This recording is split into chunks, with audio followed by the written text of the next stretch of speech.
আজকের সংবাদ সম্মেলনের মূল বিষয়বস্তুটা হচ্ছে যে আমরা একটা petition Nobel peace prize award কমিটিতে পাঠাবো ওনার ডক্টর মোহাম্মদ ইউনূস যাতে ওনার নোবেল প্রাইজ যেটা অ্যাওয়ার্ড যেটা পেয়েছেন ওটাতে রিভোক করে দেওয়া হয়।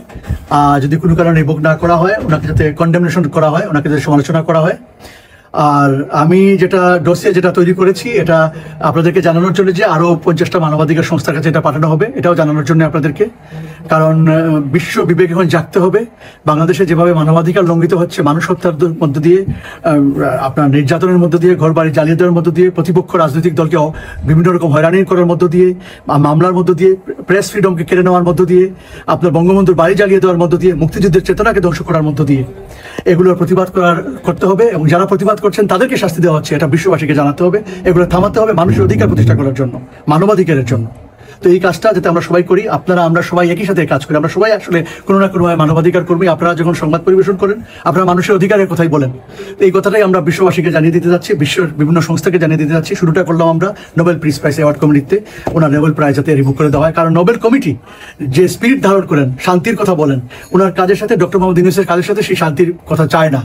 উনি অশান্তির কাজ করছেন, মানুষের জীবনে দুর্বিষহ পরিস্থিতি তৈরি করতেছেন। আচ্ছা, এটা কি আদেও সম্ভব? মানে এই অন্তর্বর্তীকালে সরকার ডক্টর ইউনূসের যে নোবেল বাতিলের যে আপনার আওয়ামী লীগ জানাইলো, এটা কি আদেও সম্ভব?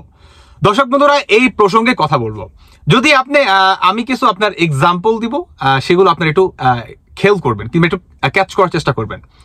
প্রথম কথাটি হচ্ছে, অন্তর্বর্তীকালে সরকার ডক্টর ইউনূসের যে নোবেলটা সেটা কেন বাতিল হবে? আপনি যদি প্রথম কারণ ধরেন কিংবা আওয়ামী লীগ যে কারণগুলা তুইলা ধরছে, এটা 100% কি আপনার গ্রহণযোগ্য। প্রথম কারণ কি, তিনি একজন বাংলাদেশের সরকার এবং তিনি সরকার অবস্থায় তিনি মানে একতরফা মানুষদেরকে তিনি কি ট্যাগেল দিয়ে যাচ্ছে কিংবা নিরাপত্তা দিয়ে যাচ্ছে। আরো যে আপনার কোটি কোটি জনগণ আছে, এদেরকে গণহত্যা, মব জাস্টিস, দখলবাজিতা, মব ক্লিন প্রতিনিয়ত চালাচ্ছে কারা? এই বৈষম্য নামে ছাত্র আন্দোলনকারী যারা নাকি আপনার জঙ্গি হামলা চালাচ্ছে এরা। তো এতটুকু যদি আপনি এক্সাম্পল ধরেন কি যথেষ্ট। অনেকে হয়তো বলতে পারেন যে হইল না তো স্যার ভাই। ওকে, আমি আপনাদেরকে আর একটু স্ট্রং মনে করেন এক্সাম্পল দিচ্ছি। প্রথম কারণ হচ্ছে, আমি গতকালকে এই ভিডিওটাতে বলছি ভাই, সেটি হচ্ছে আপনার জাতিসংঘের কাছে ডক্টর ইউনূস তিনি যখন 8 আগস্ট ক্ষমতায় বসে, তখন আন্তর্জাতিক যে ট্রাইব্যুনাল আছে কিংবা আইসিসি আছে, তাদের কাছে কি বিচারের দাবি জানায়, মানে সুষ্ঠু একটা বিচারের দাবি জানায় এই অন্তর্বর্তীকালে সরকার এসে সাথে সাথে। ঠিক এখন তিনি ফেসে যাচ্ছে কিভাবে, সেটি হচ্ছে মানে একটু লক্ষ্য করে শুনবেন। যখন নাকি ডোনাল্ড ট্রাম্প তিনি ক্ষমতায় আসে, আপনার আইসিসির যে প্রধান আছে মিস্টার করিম খান, ওনাকে আপনার কি নিষেধাজ্ঞা করে দেয় কিংবা আইসিসি কে নিষেধাজ্ঞা করে দেয়। কে দেয়? Donald Trump. অন্যদিকে আপনার আন্তর্জাতিক ট্রাইব্যুনালের যে আপনার প্রধান আছে কিংবা যে চিফ প্রসিকিউটর আছে, ওনাকেও কি নিষেধাজ্ঞা করে দেয় কিংবা আইনের আওতায় আনতেছে। কে আনতেছে? Donald Trump. তাহলে এটার সাথে সম্পর্ক কি? কারণ এই দুইটা ব্যক্তি হচ্ছে অন্তর্বর্তীকালে সরকার যে ডক্টর ইউনূস আছে ওনার বন্ধু বান্ধব। তাহলে আসলে এখানে সমস্যাটা কোথায়? সমস্যাটা হচ্ছে আপনার জাতিসংঘকে টোটালি পাশ কাটিয়ে যাচ্ছে। আমি কিন্তু গতকালকে এই ভিডিওতে বলছিলাম, তারপর আমি আবারও বলতেছি ছোট্ট করে। তো এই পাশ কাটিয়ে যাওয়ার জন্যই আওয়ামী লীগ বর্তমান মানে ওই যে বলে না যে আপনার কি সুযোগ মতো কি কোপ মারা না কি মারা, ঠিক এটাই মনে করেন আওয়ামী লীগ ঘটাইতেছে। যে এই অন্তর্বর্তীকালে সরকার তো কোনো নির্ধারিত কোনো ব্যক্তির সরকার নয়, তিনি কি পুরো বাঙালির সরকার, একটা দেশের সরকার। অতএব দল বীর নির্বিশেষে সবাইকে কি লক্ষ্য করতে হবে। এখানে ডক্টর ইউনূসের তার আরেকটা মুখ জবাব, যদি এটো জাতিসংঘ আপনার ইনকোয়ারি করে যথেষ্ট হয়ে যাবে ডক্টর ইউনূসকে আপনার যে আপনার নোবেলটা সেটা বাতিল করার ক্ষেত্রে। সেটি হচ্ছে, তিনি যখন 8 আগস্ট ক্ষমতায় বসে তিনি ডিরেক্ট বললেন যে আমি আপনার এই ছাত্রদের কিংবা যে আপনার বৈষম্য বিরোধী সমন্বয়কারীরা আছে, এদের কি আপনার নির্বাচিত একটা কি আপনার অন্তর্বর্তীকালী সরকার হইছি। অতএব এরা যদি আমাকে ডানে যেতে বলে আমি ডানে যাব, এরা যদি আমাকে বামে যেতে বলে আমি বামে যাব।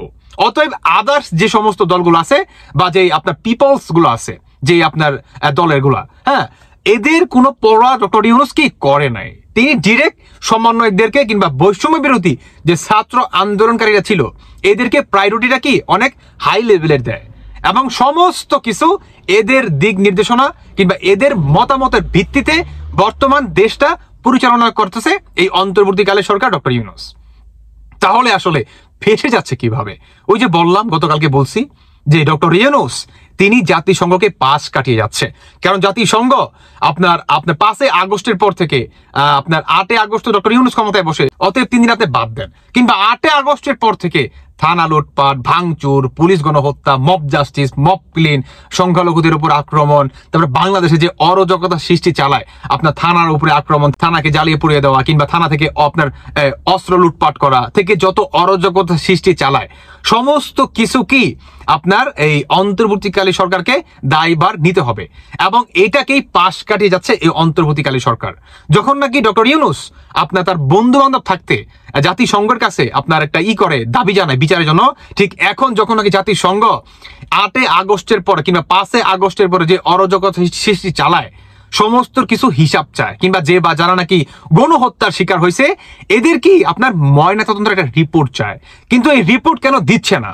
যদি না দেয়, আপনার ডোনাল্ড ট্রাম্পের যে আপনার চিফ প্রসিকিউটর আছে, যে আইসিসি আবার নতুন যে প্রধান হবে আপনার এই ডোনাল্ড ট্রাম্পের আপনার নিয়োগকারী, সে বাংলাদেশে আসবে, আসার পর এটাকে আবার আপনার লাশটাকে আপনার কবর থেকে উঠানো হবে, ময়নাতদন্ত করা হবে, তখন কি আপনার বিচার হবে আন্তর্জাতিক ট্রাইব্যুনালে। তো ডোনাল্ড ট্রাম্প যখন নাকি কিংবা জাতিসংঘ যখন নাকি দেখবে যে ডক্টর ইউনূস আসলে তলে তলে ভাই এত কিছু ঘটাইতেছে, যে he is the master mind, কিংবা মব ক্লিন, দখলবাজি, দা মব জাস্টিসের he is the master mind, is the 1%, তখন কি তাকে বামবদিতে তার নোবেলটা কেড়ে নিতে আমার মনে হয় 2 মিনিটও সময় নিবে না জাতিসংঘ। কেন নিবে? কারণ তুমি যে সরকার হইছ, তুমি তো কোনো জনগণের বা নির্ধারিত কোনো সরকার না, তাই না?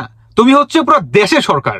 আর এই সরকার তিনি কি একতরফা যাচ্ছে, বুঝতেছেন আপনি? মানে কি তিনি একতরফা যাচ্ছে, এটাই হচ্ছে যথেষ্ট তার নোবেলটা মনে করেন টুস করে কেড়ে নেওয়ার জন্য।